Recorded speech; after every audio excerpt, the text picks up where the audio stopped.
शिक्षा मित्रों का संघर्ष काफी लंबा रहा है और अब ऐसा कहा जा रहा है कि उन्होंने जो संघर्ष किया है उसका अंत होने वाला है और उनके जो इतनी लंबी लड़ाई रही है उसका फल भी निकलकर सामने आने वाला है, क्योंकि हाल फिलहाल में उत्तर प्रदेशीय प्राथमिक शिक्षा मित्र संघ के प्रदेश अध्यक्ष शिव कुमार शुक्ला ने निदेशालय पर जाकर वहां पे अधिकारियों से मुलाकात की थी, जहाँ पे निकलकर ये सामने आया था कि दिसंबर में कुछ समस्याओं का हल होता हुआ नजर आएगा। यानी कि जो शिक्षा मित्रों की इतनी सारी समस्याएं, उनमें से कुछ समस्याएं दिसंबर के माह में हल होती हुई नजर आएंगी। लेकिन अब भी जो शिक्षा मित्र, इनका साफ तौर पे ये कहना है कि इस तरह से आश्वासन तो लंबे समय से मिलता आया है, तो उन्हें पूरा विश्वास नहीं कि क्या सच में उनकी समस्याएं हल हो जाएंगी। और उन्हें विश्वास इन सारी चीजों का तभी होगा जब इन सारी चीजों पे शासनादेश जारी हो जाएगा, क्योंकि मुख्यमंत्री योगी आदित्यनाथ उपचुनाव के बाद से एकदम खामोश हो चुके हैं। सरकार की तरफ से कोई भी बात शिक्षा मित्रों के लिए नहीं कही जा रही। जहाँ उपचुनाव के पहले हर एक नेता मंत्री ये कह रहा था कि उपचुनाव के तुरंत बाद समस्याओं का हल कर दिया जाएगा, वही नेता मंत्री अब कुछ कह नहीं रहे, बस आश्वासन दे रहे हैं। तो ऐसे में शिक्षा मित्र काफी ज्यादा परेशान नजर आ रहे हैं।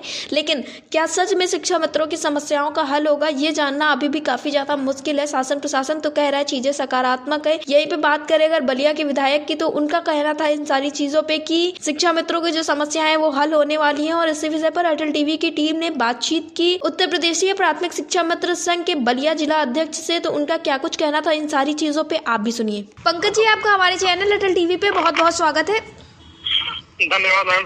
पंकज जी, जैसा कि देखने को मिल रहा है कि लगातार संगठन के पदाधिकारी शासन प्रशासन से बातचीत कर रहे हैं और शासन प्रशासन में भी जो अधिकारी हैं उनका ये कहना है कि सभी चीज़ें सकारात्मक है, लेकिन फिर भी समस्याओं का हल होता हुआ आखिर क्यों नजर नहीं आ रहा है शिक्षा मित्रों की? ऐसे में हमारे उत्तर प्रदेश प्राथमिक शिक्षा मित्र संघ के प्रांतीय अध्यक्ष माननीय श्री शिव कुमार शुक्ला जी, बड़े भाई रमेश यादव जी, सुशील यादव जी, रमेश मिश्रा जी, सुशील यादव जी, भाई अजय सिंह जी, सभी लोग लगे हुए हैं और हमें भरोसा है कि सरकार हमारे शिक्षा मित्र के हित में कोई न कोई आवश्यक कदम उठाएगी। जी पंकज जी, इसके साथ ये भी देखने को मिला था कि मुख्यमंत्री योगी आदित्यनाथ ने कहा था कि उपचुनाव के बाद समस्याओं का हल हो जाएगा, लेकिन उपचुनाव बीत गया और सरकार अभी खामोश नजर आ रही है। जी, हम लोग ही माननीय मुख्यमंत्री जी के दिशा निर्देश का इंतजार कर रहे हैं जी, और संगठन तब तक इंतजार करेगा जब तक जो है माननीय मुख्यमंत्री जी का कुछ दिशा निर्देश न मिले जी। अगर इंतजार की भी एक सीमा होती है जी, अगर सरकार कुछ दिशा निर्देश या सरकार हमारे ऊपर कोई ध्यान नहीं दे रही है तो बात होकर हमारा संगठन प्रांतीय नेतृत्व जो दिशा निर्देश देगा उस पर हम लोग काम करेंगे। जी पंकज जी, अभी हाल फिलहाल में मेरी मुलाकात हुई थी शिव कुमार शुक्ला जी से, तो उनका साफ तौर पे ये कहना था जब मैंने उनसे बात की कि क्योंकि आपको भी पता होगा कुछ शिक्षा मित्र ये कह रहे हैं कि दिसंबर में धरना प्रदर्शन किया जाए, 18 दिसंबर तक इंतजार किया जाए, नहीं तो धरना प्रदर्शन किया जाए। तो इस पर उनका साफ तौर पर ये कहना था कि पूरा शिक्षा मित्र परिवार उनका है और वो भी एक शिक्षा मित्र, अगर सभी लोग ऐसा कहेंगे तो ऐसा कुछ करने के लिए जरूर सोचा जाएगा। तो आपको क्या लगता है, क्या प्रदर्शन करना सही रहेगा इस वक्त पे?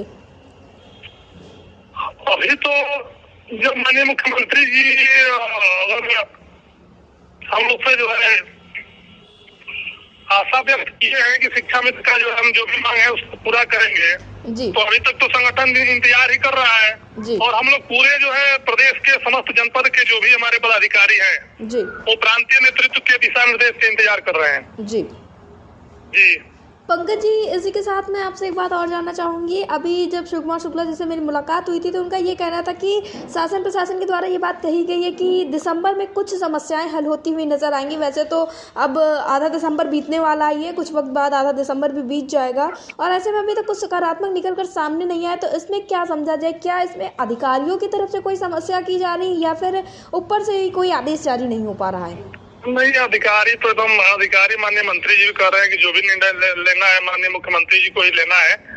इस संदर्भ में प्रांतीय नेतृत्व के दिशा निर्देश में प्रदेश के समस्त जनपद के जितने भी जिला हमारे जिला अध्यक्ष हैं, ब्लॉक अध्यक्ष हैं, जो भी लोग हैं पदाधिकारी हैं, सभी लोग बीजेपी के सांसद मंत्री महोदय से मुलाकात कर रहे हैं। जैसे पिछले दिन हम जो माननीय ये बलिया के विधानसभा के विधायिका माननीय केतकी सिंह से मैं मिला था जी, तो उनके द्वारा ये कहा गया कि भाई आप लोग का तो काम हो गया है, मंत्री हो गया, हम लोग कहा हुआ है जी। तो उनके द्वारा आश्वासन मिला है कि मैं विधानसभा ये सत्र चलने जा रहा है 16 तारीख से जी, तो मैं प्रयास करूंगी माननीय मुख्यमंत्री जी से इस चर्चा करने के लिए। जी पंकज जी, इसी के साथ ये भी देखने को मिला है कि जो कुछ शिक्षा मित्र हैं काफ़ी ज़्यादा परेशान नज़र आ रहे हैं। एक बार फिर से शिक्षा मित्र कभी बीमारी का शिकार हो रहे, कभी चिंता की वजह से परेशान है, तो आप अपने साथियों को क्या संदेश देना चाहेंगे? क्योंकि शिव कुमार शुक्ला का भी यही कहना है कि अब ये वक्त आ गया है परिणाम का, तो अब परेशान होने की कोई ज़रूरत नहीं है। सही बात है, बहुत हम लोग इंतजार किए और धैर्य रखे, बस अब कुछ ही दिनों में हमें लग रहा है कि सरकार हमें जरूर कुछ हमारे लिए उचित कदम उठाएगी, हमारी भविष्य निर्धारण करेगी जी।